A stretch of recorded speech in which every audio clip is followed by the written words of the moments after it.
What's going on with you, gang? It's your boy DuceTheReaper back at it again with another banger. Today we got a murder mystery. Murder mystery. You feel me? I ain't did one of these in a long ass time with my dog. We ain't did nothing paranormal. We ain't did nothing murder in a long time. So Man, just that music shit, man. yeah, so we gotta switch it up. Y'all be fucking with the music. Let's see how much y'all fucking with this shit, though. Man. Cause this So- shit be hard.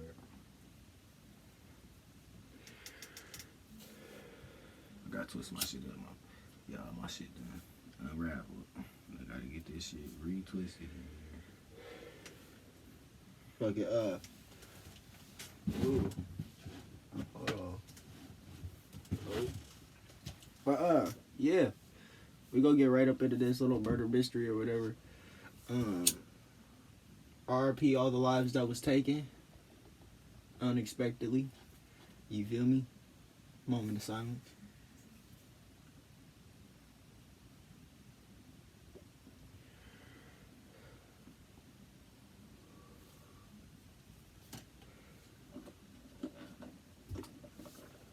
Alright, let's get into it, man. Let's get into it, man. Oh, shit. That shit was crazy. That shit was hella crazy. I ain't forgetting to record today. I ain't forgetting to press record No, today. you forgot that. Couple times. Some videos of niggas that never gonna see. Man! Number one. This is top 21-year-old Jewel Jean Buskin, or Julie as she will be referred to, lived in Oklahoma City, Oklahoma in 1996. Julie was born and raised in Benton, Arkansas, and moved to Oklahoma to study at Oklahoma University. She worked at the university's golf course. Julie was on her way to earning her bachelor's degree in dance. She was an aspiring ballerina, and after college, Julie wanted to open up a studio and teach children to dance. Julie was described as popular and had many friends at school. She was also very talented. Julie spent the evening of December 19th of 1996 with her friend Ryan James at his grandparents' house. Ryan worked with Julie at the golf course. After dinner, they watched a movie. In addition, the two made plans to have lunch the next day. Julie stayed at his grandparents' house until 10 p.m. They plan to have lunch. The next Not day. dinner. Not let's go kick it. Lunch. What niggas you know going on for lunch? Bro, that's what white people do. Yeah, let me take you out to lunch. Starbucks or some shit. Oh, God. Starbucks or some shit. Dutch Bros. Dutch Bros. Oh, God. Sitting across the table like it's a meeting or some shit. Man. You know, With they laptops out and shit. Yeah. Get off the laptop. Show me some attention. Show me something. Oh, man. Then left to hang out with some of her other friends. Julie and her friends played Monopoly and exchanged Christmas gifts at one of the friends' houses. Julie said her goodbyes since she was scheduled to move back home the next day. Motherfucker was going to jail. Her semester at college had just ended. Her roommate Megan was also there. Julie promised Megan she would give her a ride to Will Rogers Airport the next morning at 5 o'clock a.m. Julie and Megan decided to pull an all-nighter. They left the friend's house and drove to a restaurant called The Kettle around 2 a.m. Irresponsible. You gotta wake up at 5 a.m. and you say, no, I'm gonna just stay up all night. You gonna be tired as fuck. You might fuck around and fall asleep on the way there. We're done. Man. Julie and Megan drove to the gas station, got some gas and a cappuccino. They returned to their apartment a little after 3 o'clock a.m. to pick up Megan's belongings. A while later, the two left the apartment again and headed towards the airport around 4:30 a.m. It took them 30 minutes to get there. Julie dropped Megan off, and Megan watched Julie drive away from the airport in her red Eagle Summit. Around 5:30 a.m., at the Dublin West apartments where Julie lived, many of the residents heard a woman scream in terror. One of the residents made a 911 call to report what they had heard. Number 911? Yes, we were just sleeping, and my wife heard a really strange, like a really awful scream from our parking lot of our apartment complex. These Do phone you calls see anything are crazy. outside? No, I'm kind of afraid to go outside, actually. Hold Hold up, have you heard that one call where the girl was getting attacked by a chimpanzee and he was ripping her face off and shit? No.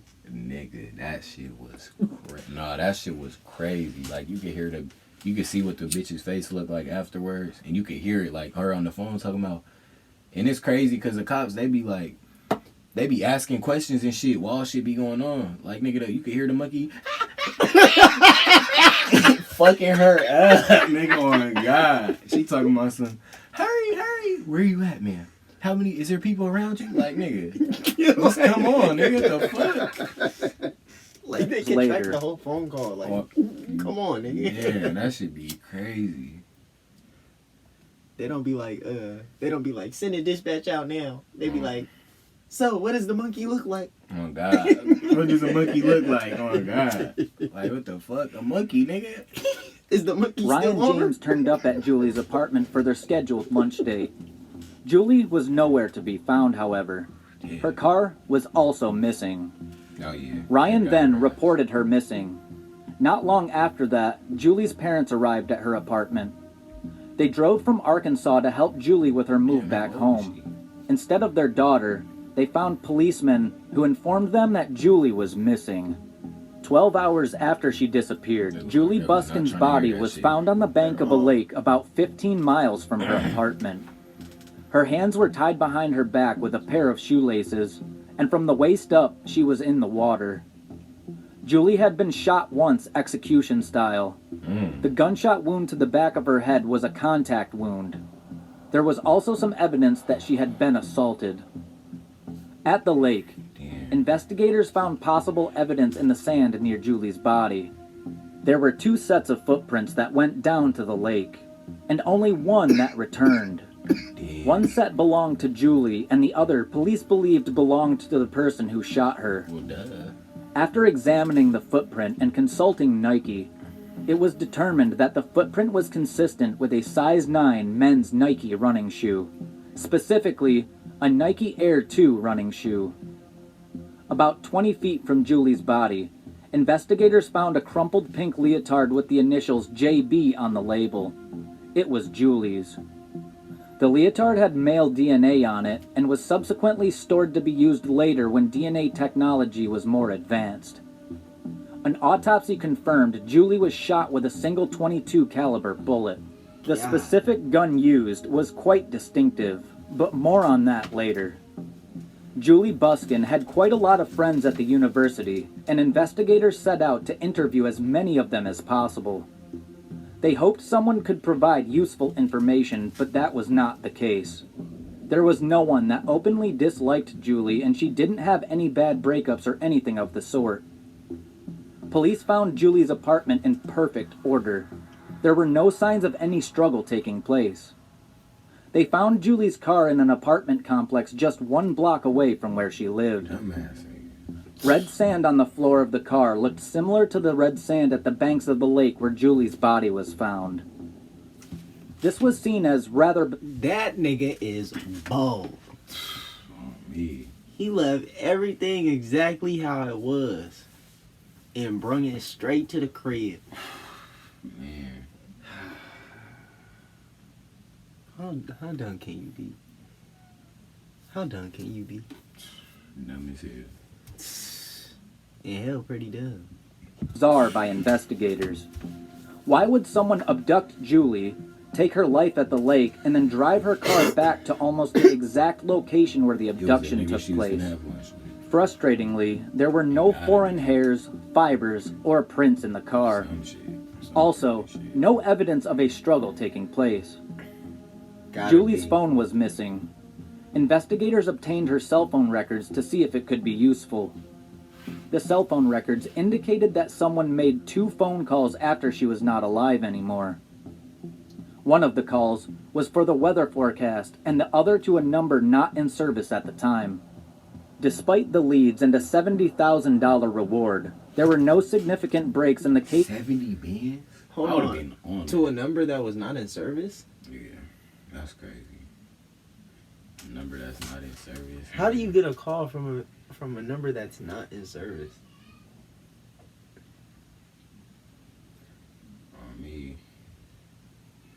Shit don't make sense. What?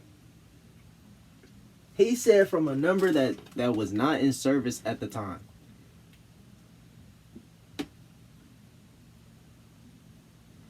I promise you he did.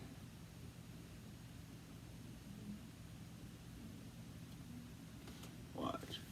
The cell phone records indicated that someone made 2 phone calls after she was not alive anymore.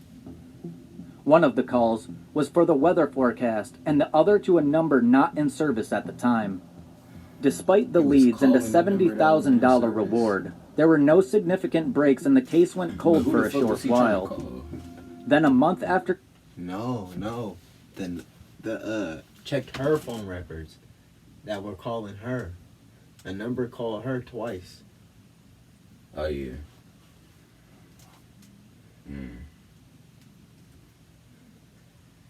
One from some type of company, and then one from a number that was not in service. That's wild. That shit crazy. Julie's life was ended, a man called the police. He said that on the night Julie was abducted, he saw a car like hers pull out in front of him and they almost collided. This was near the lake. The witness followed Julie's car for about 5 miles because he wanted to confront the driver. The driver kept looking at the witness constantly through the rearview mirror and sped off. The witness saw a glimpse of the driver's face and was then tasked with describing him to the investigators. This is the sketch they came up with of the young man that was driving Julie's car away from the lake. No. How you just draw that nigga up like that? This nigga out here smoking females? This... Mr. Rogers. Mr. Rogers.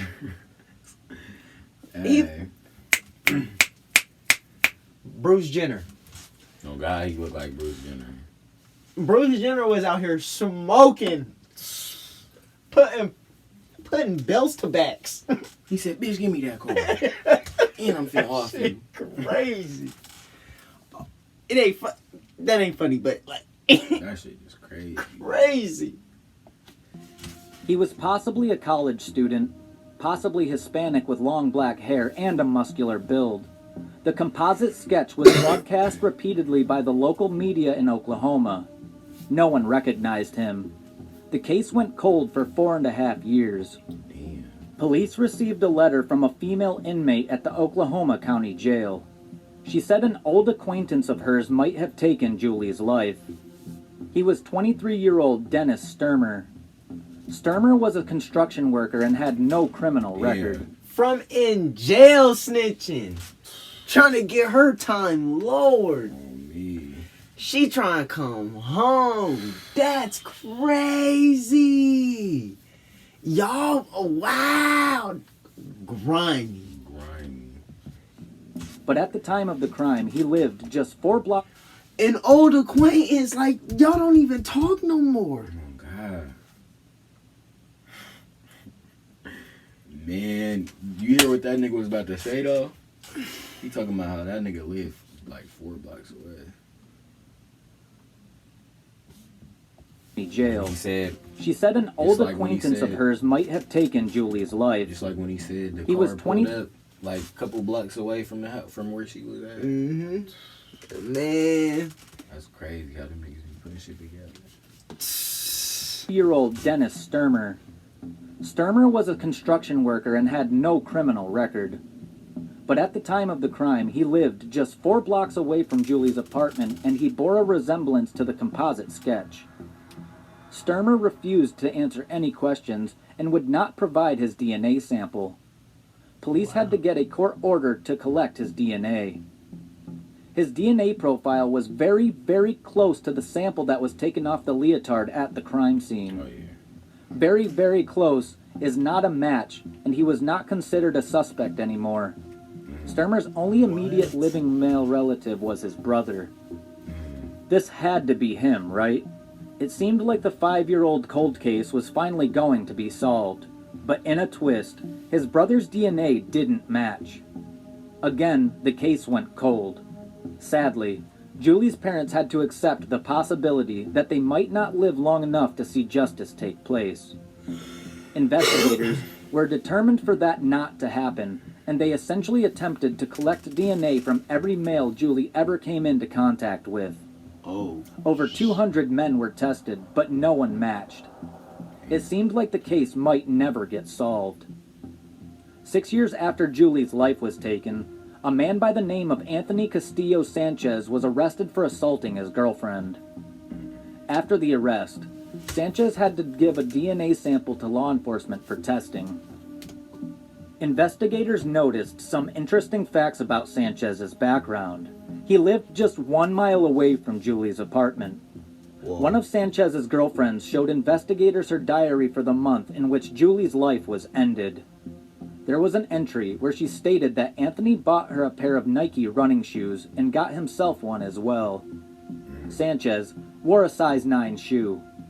If nothing else, it proved Sanchez owned a pair of sneakers the same brand and size as the perpetrator. Interestingly, one of Anthony's exes had a cell phone number that was just 1 digit off of the number that was dialed on Julie's phone after she was not alive anymore. It was possible that Sanchez tried to call the ex's number from memory, but got 1 digit wrong. Sanchez and his father had an unusual habit of firing .22 caliber guns at the wall inside the house they rented. Investigators collected a bullet from the house. It was determined that the bullet came from the same gun as the one used to shoot Julie.